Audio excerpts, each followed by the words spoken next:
Bem-vindos ao episódio 7 da nossa série sobre como interpretar a Bíblia corretamente. Hoje, a gente vai mergulhar no que é de verdade a espinha dorsal da Bíblia: lei, evangelho e aliança.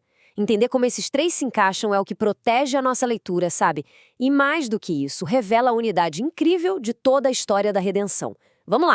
Já aconteceu de, ao ler a Bíblia, sentir um peso? Aquela sensação de que Deus está sempre cobrando alguma coisa e que é impossível agradar a Ele? Ou quem sabe o extremo oposto? Ler tanto sobre a graça que parece que o jeito que a gente vive nem importa tanto assim? Pois é, o resultado muitas vezes é culpa, confusão, frustração. Isso acontece quando falta um mapa claro para navegar pela palavra. E é justamente esse mapa que a gente vai desenhar hoje. Primeiro, vamos entender a diferença fundamental entre o espelho e a água. Depois, vamos olhar para os perigos da mistura perigosa. Na sequência, a gente encontra a espinha dorsal da Bíblia. E, finalmente, vamos aprender a ler a história da redenção com novos olhos. Nossa primeira parada é talvez a distinção mais importante de todas para uma leitura bíblica saudável. É a diferença crucial entre a lei e o evangelho. E para entender isso, vamos usar uma metáfora bem simples, a de um espelho e da água. Olha só como fica claro aqui. A lei, a gente pode pensar nela como espelho. A palavra-chave da lei é faça. Ela é um mandamento, o padrão perfeito de Deus. E qual é a função de um espelho? Mostrar a realidade. Ele expõe a nossa sujeira, o nosso pecado. Já o evangelho, a boa notícia, é a água. A palavra-chave aqui é está feito. É uma promessa cumprida, o anúncio do que Cristo fez por nós. A água não mostra a sujeira, ela limpa. Um exige, o outro presenteia. E a própria Bíblia confirma isso, né? O apóstolo Paulo é direto ao ponto. A lei funciona como um diagnóstico médico preciso. Ela revela o problema com clareza total, nos dá plena consciência do pecado. Mas o diagnóstico por si só não cura. A função da lei não é salvar, é nos mostrar o porquê de precisarmos desesperadamente de um Salvador. Então, veja bem, a lei não é algo ruim. Longe disso. Ela é santa, justa e boa. Ela cumpre um papel perfeito, como diz o texto, de tutor. Pensa num guia que pega a gente pela mão, mostra com honestidade a nossa incapacidade de seguir o caminho sozinhos e então aponta para a única solução: Cristo. É Ele quem nos justifica pela fé, não o nosso esforço. Certo. Mas o que acontece quando a gente perde essa distinção de vista? Quando a gente começa a misturar o espelho com a água?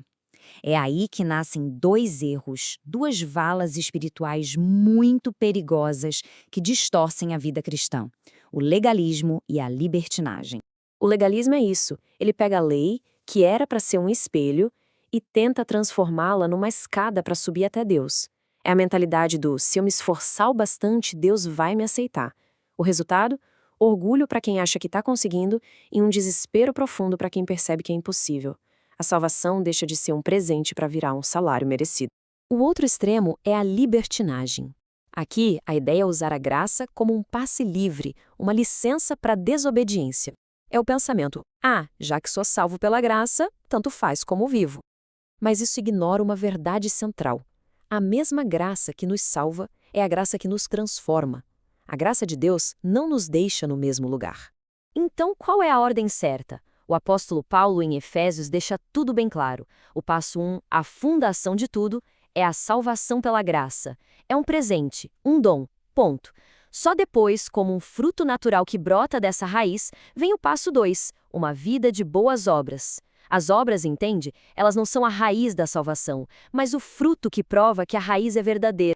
Com essa base bem firme, agora a gente pode dar um passo para trás e olhar o quadro geral. A Bíblia não é uma colcha de retalhos, uma coleção de versículos soltos. Ela tem uma espinha dorsal, um fio que costura tudo do começo ao fim. A história da aliança de Deus com o seu povo. Essa ideia de aliança é simplesmente o jeito que Deus escolheu para se relacionar com a gente. É como um pacto, sabe? Com promessas e termos que vão estruturando toda a narrativa, desde a criação até a consumação. Isso não é só um detalhe, é o que dá unidade à Bíblia toda.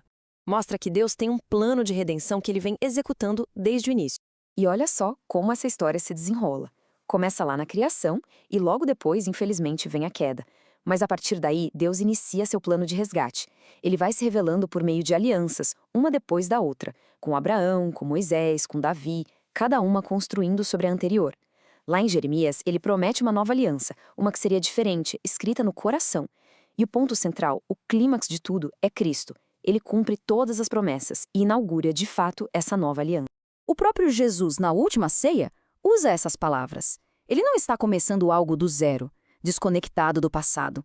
Ele está dizendo que o seu sangue é o que sela a nova aliança, o ponto culminante de tudo que Deus vinha prometendo ao longo de séculos. E essa aqui talvez seja uma das frases mais impactantes do Novo Testamento. Pense em todas as promessas que Deus fez no Antigo Testamento para Abraão, para Davi, através dos profetas. Onde tudo isso se encontra? Todas elas, sem exceção, encontram o seu sim, a sua confirmação definitiva, em Jesus. Ele é o centro para onde toda a Escritura aponta. Muito bem, agora vamos trazer tudo isso para a nossa vida. Como é que entender sobre lei, evangelho e aliança muda na prática a nossa leitura da Bíblia no dia a dia? Vamos ver um guia bem prático, um checklist para a gente usar na nossa interpretação.